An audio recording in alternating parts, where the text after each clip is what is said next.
বাঁচতে এখন বাঁচি না বাঁচি না হলে ফেলাইবে দারুণ কাঁদে।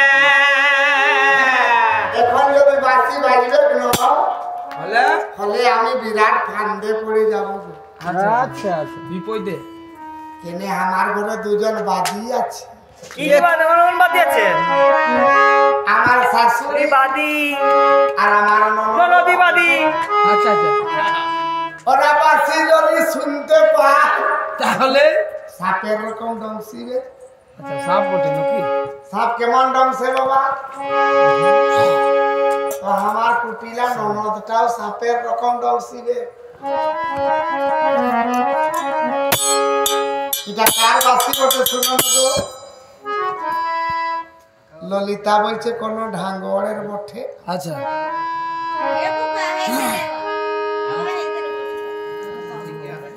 বৃন্দাবনে রাশি রাশি বাগান তোমার নাগরে একা থাকে নাকি? হ্যাঁ গো,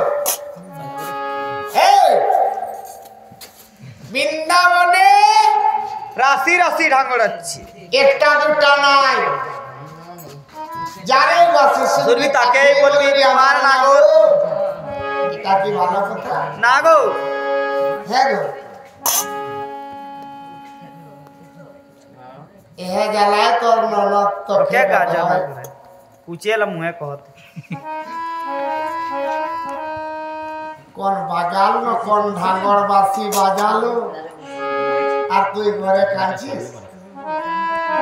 ছি, এত বড় রাজার বেটি হয়ে এরকম তোমার স্বভাব।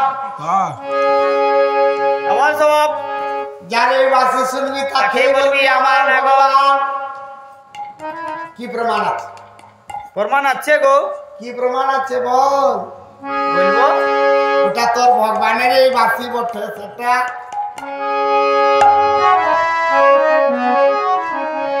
রাধারানী বলছে দেখাবার মতন জিনিস থাকতো না হলে ফাড়িয়ে দেখাই দিতি। এসনকে ফাড়িয়ে হনুমান হনুমান ফাড়িয়ে কেমন বলি ও আর রকম যদি সখী যেমন করে টালাম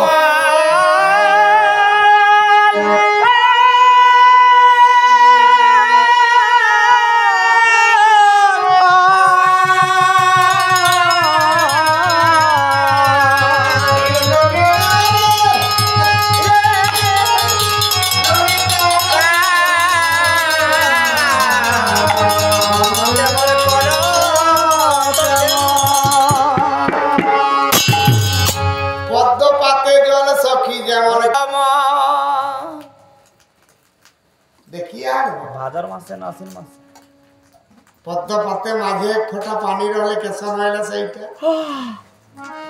না হলে ভাদর মাসে আলতি গড়ায় রহলে দেখো সখীরে মন তেমন করো তো ওই জল খালো খুলে আমার মন টলমল করছে গো। যদি দেখা না হইল হলে ঘটনা ঘটবে।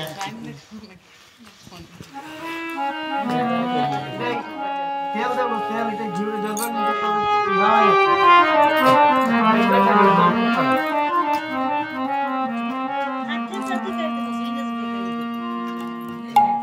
আজ আমার দশাটাই খারাপ। কেমন হয়েছে? কেমন হয়েছে? যেমন চোরের বউয়ের হয় দশা খারাপ।